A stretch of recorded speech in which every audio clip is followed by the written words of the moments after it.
Bismillahirrahmanirrahim. Assalamualaikum warahmatullahi wabarakatuh. Sahabat pencari kerja yang semangat dan berjiwa besar, hari ini kita akan membahas sebuah topik yang sangat dekat dengan keseharian para pencari kerja. Melamar kerja online versus offline. Mana yang lebih efektif di tahun 2025 ini? Di antara kita pasti pernah merasa, sudah kirim lamaran online ke banyak perusahaan, tapi nggak ada yang direspon. Tidak ada tidak lanjut. Atau sudah datang langsung, bawa-bawa berkas lamaran ke perusahaan, tapi tetap saja tidak ditindaklanjuti. Lalu muncul pertanyaan besar, sebenarnya mana sih yang lebih efektif?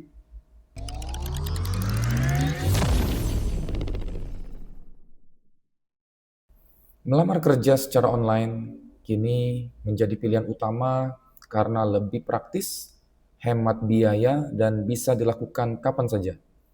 Melalui platform seperti Jobstreet, LinkedIn, atau portal lowongan kerja yang lokal, milik pemerintah, kita tinggal klik dan kirim CV. Namun, sering muncul keluhan seperti tidak ada balasan, tidak ada respon, tidak ada tindak lanjut, lamaran terasa hilang entah kemana, tidak jelas siapa yang membaca. Masalah utamanya adalah jumlah pelamar yang sangat banyak, tapi lowongan yang tersedia sangat sedikit. Beberapa perusahaan sering membuka lowongan itu hanya untuk mengumpulkan database, atau yang sering disebut oleh teman-teman pencari kerja adalah lowongan formalitas, bukan untuk rekrutmen yang aktif saat ini. Kita harus pahami bahwa saat melamar online, kita itu bukan satu-satunya pelamar. Satu posisi bisa mendapat ratusan hingga ribuan lamaran dalam setiap hari.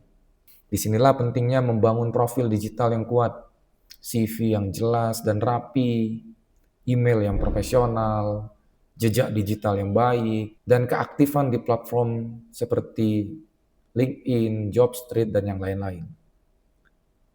Jadi, bukan hanya soal mengirim lamaran, tapi juga bagaimana kita tampil di mata perusahaan secara online.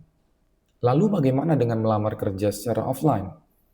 Melamar langsung ke perusahaan dengan membawa map berisi CV dan dokumen lamaran memang memberi kesan serius, tapi tantangannya juga besar. Waktu dan tenaga terpakai. Biaya transport kadang tidak sedikit, tapi tetap tidak ada kabar atau kejelasan. Sebenarnya bukan berarti tidak dihargai, namun sistem di banyak perusahaan sudah beralih ke digital. Beberapa bahkan hanya menerima lamaran secara daring. Lalu kenapa baik online maupun offline banyak yang tetap tidak ditindaklanjuti? Beberapa alasannya. Yang pertama, perusahaan hanya mengumpulkan data, belum rekrutmen aktif. Yang kedua, persaingan terlalu banyak. Satu posisi bisa dilamar ratusan bahkan ribuan orang. Yang ketiga, syarat kita tidak terpenuhi untuk mengisi lowongan tersebut. Misalnya dari segi pengalaman, pendidikan, dan yang lainnya. Jadi, bukan soal sistem online atau offline-nya, tapi bagaimana kita memahami dan menyesuaikan strategi saat melamar kerja. Solusinya bukan memilih salah satu, tapi menggabungkan keduanya dengan strategi. Gunakan lamaran online untuk menjangkau perusahaan besar dan multinasional. Kemudian, gunakan lamaran offline untuk perusahaan lokal, perusahaan kecil sekitar tempat tinggal kita, UMKM, atau industri-industri yang lebih suka dengan secara langsung. Jangan lupa manfaatkan relasi dan jejaring personal. Kadang rezeki datang bukan dari lamaran resmi, tapi dari obrolan dengan teman, keluarga, atau kenalan-kenalan kita. Ingat, lamaran kerja itu bukan sekedar formalitas. Berikan nilai tambah. Surat lamaran yang ditulis dengan tulus, portofolio hasil kerja yang nyata, keterangan siap kerja, siap ditempatkan di mana saja di perusahaan itu berada. Jika perusahaan tersebut banyak cabang di seluruh Indonesia, nomor HP yang selalu aktif, dan alamat email yang selalu rutin dicek. Nah, nomor HP dan email yang aktif ini merupakan hal yang sangat penting. Jangan sampai setelah kita mendeklarasikan diri sebagai pencari kerja, nomor HP dan email sering ganti-ganti, atau emailnya tidak pernah dicek.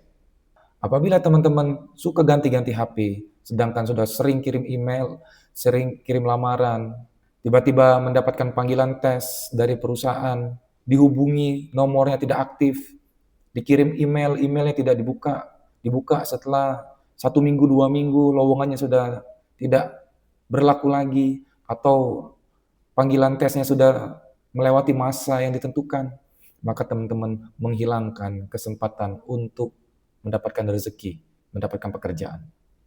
Sikap ini akan menunjukkan bahwa kita memang serius dan siap, bukan hanya sekedar coba-coba melamar kerja. Kalau belum juga dapat panggilan, jangan langsung putus asa. Evaluasi kembali. Apakah CV saya sudah menarik? Apakah saya terlalu fokus pada satu jenis pekerjaan saja?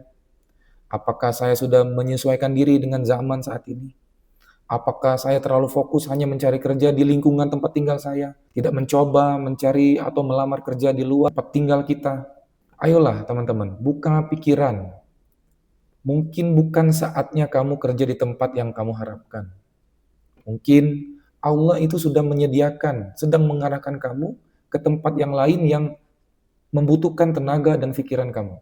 Teman-teman semua, dunia kerja memang penuh tantangan. Tapi percayalah, setiap usaha, setiap lamaran yang kamu kirimkan tidak pernah sia-sia.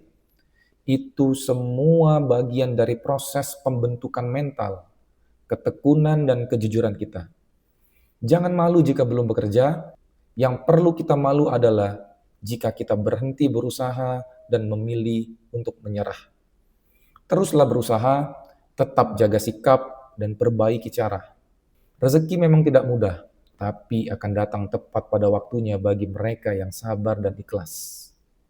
Teman-teman pencari kerja semua, apapun cara yang kamu tempuh, online maupun offline, tetaplah jujur, tetaplah konsisten, dan tetaplah santun. Jangan putus asa, karena keberhasilan bukan hanya soal siapa yang cepat, tapi siapa yang tetap bertahan dalam proses yang panjang. Teruslah semangat, teruslah melangkah, dan tetaplah menjadi pribadi yang jujur dalam segala hal. Insya Allah, rezeki terbaik sedang Allah siapkan untuk teman-teman semua. Saya akhiri video ini, semoga bermanfaat. Assalamualaikum warahmatullahi wabarakatuh.